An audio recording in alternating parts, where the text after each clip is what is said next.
సిర్పూర్ కాగజ్నగర్ నియోజకవర్గం బెచ్చూరు మండల కేంద్రంలోని రైతు వేదికలో 57 మంది లబ్ధిదారులకు కళ్యాణ లక్ష్మి చెక్కులను సిర్పూర్ శాసనసభ్యులు డాక్టర్ పాల్వాయి హరీష్ బాబు పంపిణీ చేశారు. ఈ సందర్భంగా ఆయన మాట్లాడుతూ మారుమూల మండలమైన బెచ్చూరు అభివృద్ధి కోసం ప్రతిపాదనలన్నీ ప్రభుత్వానికి పంపించామని, నిధులు అందుబాటులోకి రాగానే పనులను ప్రారంభిస్తామని తెలిపారు. బెచ్చూరు మండలంలో పర్యాటక ప్రాంతాల అభివృద్ధి కోసం కూడా కృషి చేస్తామని హామీ ఇచ్చారు. ఎక్కడా అవినీతికి ఆస్కారం లేకుండా కళ్యాణ లక్ష్మి పథకాన్ని అమలు చేస్తున్నామని, ప్రజలందరూ దీన్ని సద్వినియోగం చేసుకోవాలని పిలుపునిచ్చారు. ఈ కార్యక్రమంలో స్థానిక అధికారులు, నాయకులు, కార్యకర్తలు తదితరులు పాల్గొన్నారు.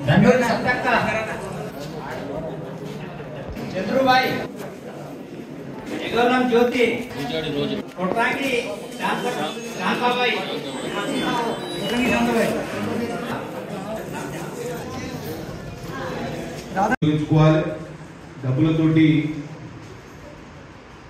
ఈ డబ్బులు మనకు అక్కడికి వచ్చినప్పుడే దీనికి ఒక సార్థకత ఉంటుంది కదా తప్పించి డబ్బుల్ని వృధా చేయాలనే ఆలోచన మహిళలకు ఇస్తాను కాబట్టి ఇక్కడ వృధా అయ్యే అవకాశం కూడా చాలా తక్కువ ఉంటుంది. అట్లనే మండలంలో కొన్ని సమస్యలు ఉన్నాయి. మొన్న ప్రాణహిత నదికి వచ్చిన వరదల వలన అకాల వర్షాలు అనేకన్నా సకాలమైన వర్షమే కానీ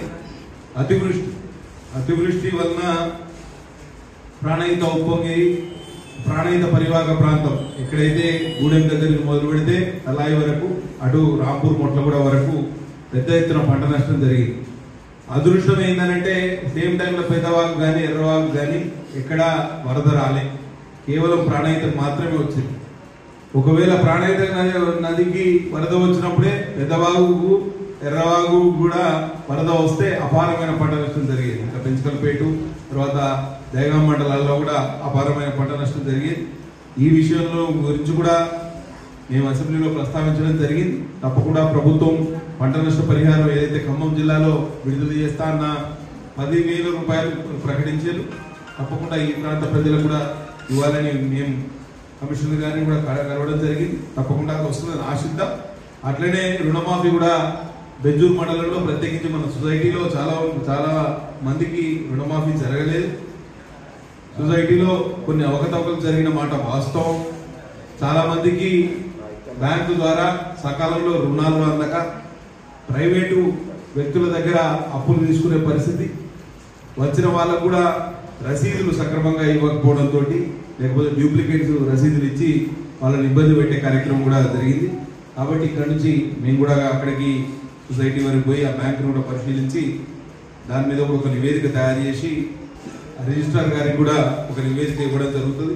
అట్లనే అటవీ శాఖ అనుమతుల విషయంలో చాలా ఇబ్బందులు ఉన్నాయి. ప్రత్యేకించి మన మండలంలో సోమిని దగ్గర 2 బ్రిడ్జులు కానివ్వండి, సోమిని రోడ్డు, సోమిని మరియు మొగవెల్లి, ఇక్కడ దాని తర్వాత మురళిగూడ, జిల్లెడ ఈ ప్రాంతానికి, గుడ్డెపల్లి, తర్వాత కొన్ని డెంగ్యూ కానివ్వండి, చికెన్ గునియా కానివ్వండి, వైరల్ జ్వరాలు కానివ్వండి, విష జ్వరాలు కానివ్వండి చాలా ప్రభుత్వాన్ని.